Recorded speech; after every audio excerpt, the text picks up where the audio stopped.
Sir vitamin D three drops అనేది 0.5 ML వేయాలా లేదా 1 ఎంఎల్ వేయాలా? అండ్ 1 ఇయర్ వరకు తప్పకుండా డైలీ ఈ డ్రాప్స్ అనేది వేయాలా అని చాలామంది పేరెంట్స్ డౌట్స్ అడుగుతుంటారు.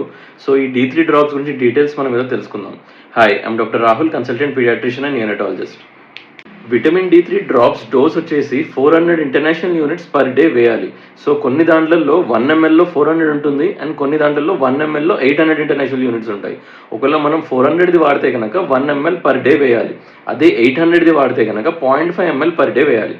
అండ్ వెయిట్ పెరిగినా కూడా బేబీది 1 ఇయర్ వరకు ఈ డోస్ అనేది మారదు. అండ్ 1 ఇయర్ వరకు ఈ డోస్ వేయాలంటే డైలీ 1 ఇయర్ వరకు ఖచ్చితంగా విటమిన్ డి3 డ్రాప్స్ అనేది వేయాలి. ఎందుకు అంటే మదర్స్ మిల్క్లో బేబీకి కావాల్సినంత విటమిన్ డి3 లభించదు.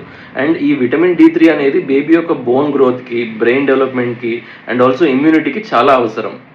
విటమిన్ డి3 డ్రాప్స్ అనేది డార్క్ కలర్ బాటిల్లో వస్తుంది. అంటే దానికి డైరెక్ట్గా సన్ ఎక్స్పోజర్ అనేది ఉండకూడదు. అందుకని డ్రై అండ్ కూల్ షెల్ఫ్లో దాన్ని స్టోర్ చేసుకోవాలి. అండ్ విటమిన్ డి3 వేసే డ్రాపర్ని డైరెక్ట్ దాంట్లోనే ఫిక్స్ చేసి ఉండకూడదు. దానివల్ల కంటామినేషన్ అయ్యే రిస్క్ ఉంటుంది. డ్రాపర్ని తీసి వాష్ చేసి పక్కకు పెట్టి మళ్ళీ బాటిల్ని క్యాప్తోనే మనం క్లోజ్ చేసుకోవాలి. Thank you.